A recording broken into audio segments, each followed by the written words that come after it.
You look at somebody's shoes and you can see if they're athletic or, if they're paying attention more to comfort. Or then there's girls that wear the heels with the pointed feet. I can't do that. I'm not going to make that sacrifice, but others do. And it does say something about who you are and what your personality is.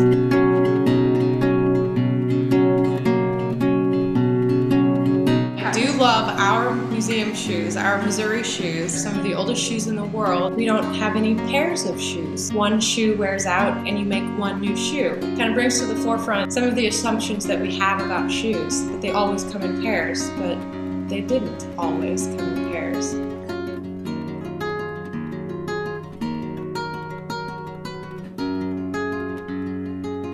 Let me take over our house, and if I wanted to paint one of our bar stools, they'd say sure, go ahead. Or if I wanted to just do something completely ridiculous, they were more than happy to let me just express myself. I've done art my whole life, so transitioning into shoes really wasn't any different than painting on a canvas. I have my own business called LaQuist. I sell custom hand-painted shoes online at my boutique on Etsy, which is an online marketplace for handmade goods. I think the great thing about combining art with shoes is that you can have a piece of art hanging on your wall, but when you can put it on an item of clothing that you wear in your everyday life, you can share it with everyone you encounter. That's why people love shoes. Probably the second pair of shoes that was ever ordered for me were from a man who wanted to get a pair of wedding shoes to give to his bride on her wedding day so she can wear them under her dress and be comfortable while she was dancing around. I've also had some really strange and funny requests. One woman from Canada, her favorite foods are apple juice and crackers. So I made one shoe that looked like an apple juice box and one shoe that looked like a box of crackers. And it's definitely gotten really hard to balance my business with school and everything else I'm involved in. I'm playing with the idea of contracting work to other artists, and I'm just, not sure if I want to give up, the fact that it's my artistry.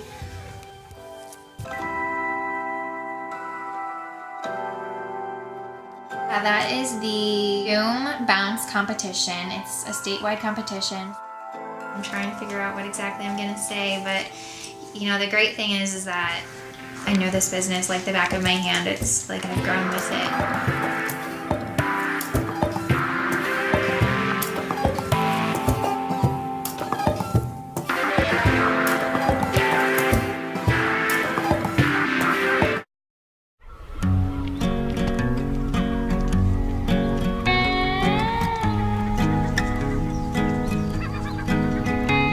I went to French last semester and my teacher just blatantly stopped talking in French and looked at me. She's like, "You're not wearing shoes." And I was like, "No, I'm not." I don't see a problem with not wearing shoes. I really like the whole minimalist idea. Growing up and going to third world countries, I've seen how the rest of the world lives, and even living in England, it was far less just consumerist than it is living here. My dad was born in Ploiești in Romania. He was the second oldest out of 12, and so he wore his brother's hand-me-downs, and then everyone else wore his. There's just a lot of things that are run down, they run out. My dad told me stories about having to stand in line for food stamps, and you'd have these hour, 2-hour long lines just to get bread or flour or something like that. I originally did the Tom's No Shoes for Day, so I just stopped kind of wearing shoes. You definitely get some looks. Yeah, I've definitely got some glances. People will look down and see that you're not wearing shoes and give you kind of a look, what is she doing? If you go into dining halls and stuff, people they'll tell you to go put on shoes, but that's the only place I've ever had anyone. I've tried to argue it. I've been yeah, well, I'm just grabbing something really quickly, but they'll make me go put on shoes. So to respect a dining establishment, I'll do it. I kind of want to go along with the rules. I think that people consume much more than they actually need. I don't take showers over 5 minutes, and I recycle everything, and I try to reuse stuff as much as possible. That's a big part of my life. Is I don't think I should live by crazier standards than anyone else should.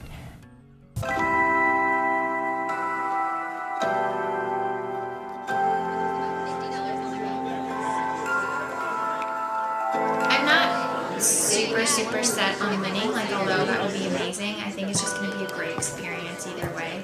Our next one was from the University of Missouri, Lauren Runquist with LaQuist. But that's the mindset I had with wax competition and I got third place, so. For the past 6 months, I've been operating LaQuist. The brand identity is cool, artsy, inspirational, down to earth, with a focus on artistry by art students and established artists. LaQuist is unique on its own, but has several important differentiating factors. LaQuist shoes are affordable to the average consumer at $90 to $115 per pair. What's the biggest challenge? The biggest challenge is right now, I'm a student, I'm doing this by myself, and I have to limit myself to 1 pair a day. I removed some of the most popular designs from my shop for that very reason. Thank you so much. My name is Kyle Wilcoxon and I'm a sneakerhead. My outfit really depends on what shoes I'm gonna wear. It's not like the outfit that the shoes. Like, oh, I want to wear this pair tomorrow, so I gotta pick out this outfit. These are like the original, like the threes, like the first shoe that Tinker Hatfield designed for Jordan. And basically, I started getting into Jordans in high school. Got a job sophomore year, and that's when I was actually able to start buying a whole bunch of stuff. The shoes was my choice. Probably spent over a good $3 to $4 grand of just buying shoes. I mean, a lot of it's the history, and a lot of it's also just the brand, just that name brand. Like, everybody wants their Gucci and like all that stuff too. Some people kind of like try to brag about their shoes, but that might be the only thing they spend their money on. I guess footwear for like our age is Jordans. Like, everybody loves Jordans.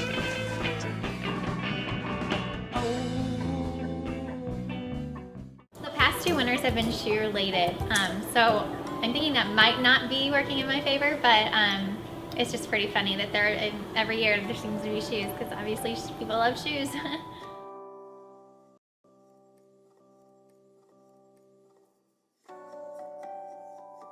Stadium Shoes is actually a mobile retail store.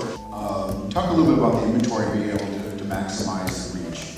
Yeah, inventory is really important, and there will be a back stock area that I can change the truck out depending on the different event that I'm invited to or the time of year, for example. I can store hundreds of pairs of shoes and change that out.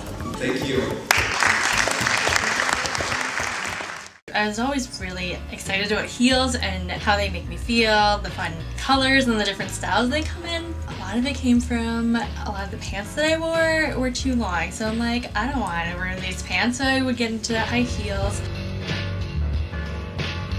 Sometimes I would choose outfits from the shoes. If I want to wear a certain pair of shoes, I'm going to be like, I'm going to see what I can fit with that. I'll do some kitten heels. I have a few pair of flats, but I like more of the platform sometimes, not just the full stiletto, but just the wide range of them. There's some that are appropriate for work, some that are not. I value how I look in terms of being professional, and I get mistaken as a student all the time, which I'm completely fine with. It's happened for a while.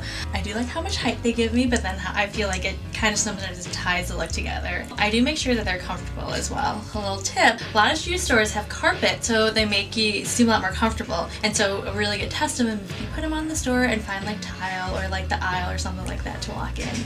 I also run and I teach at the rec, and so I also have a variety of different types of tennis shoes. We have a dress code, which is understandable, which is all black, and so I'm like, well, where can I make it fun? And I find that in my shoes as well. Sometimes there's like 2 personas of like, okay, here's me in heels, and then I'll go change and be in like different, like all the workout outfits, things like that. Another piece of high heels is I like to make sure they make noise in them. I like the sound that they make, and there's just, for me, something about that confidence of I am short and they can't see me, but they're gonna hear me coming in the heels, and there's just that feel of confidence. You're like, okay, I can do this.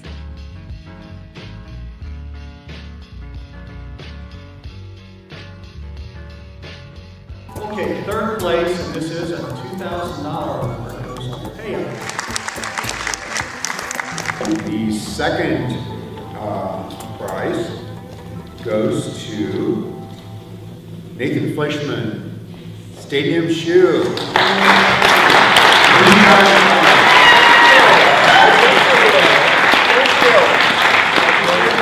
right, the moment you've all been waiting for.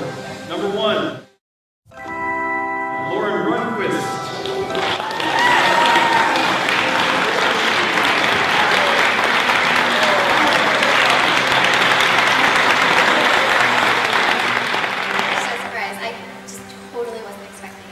third year in a row that the top winner has had to do something with shoes. And I don't think Columbia has a shoe fetish. But they have an entrepreneur fetish. The winner of this year was a person who was building a business on something that she was passionate about, and she knew the market. Footwear is something that everyone can justify spending money on, everyone kind of resonates with. It's kind of a sense of self and style. So as we can see from Lauren that won first place today, she really helps people express their unique style. I hope that I can at least carry some shoes that people respond well to. It's just really cool getting to speak with people and hear, stories of why they want this pair of shoes, or who they're giving them to and why. And that's definitely my favorite part.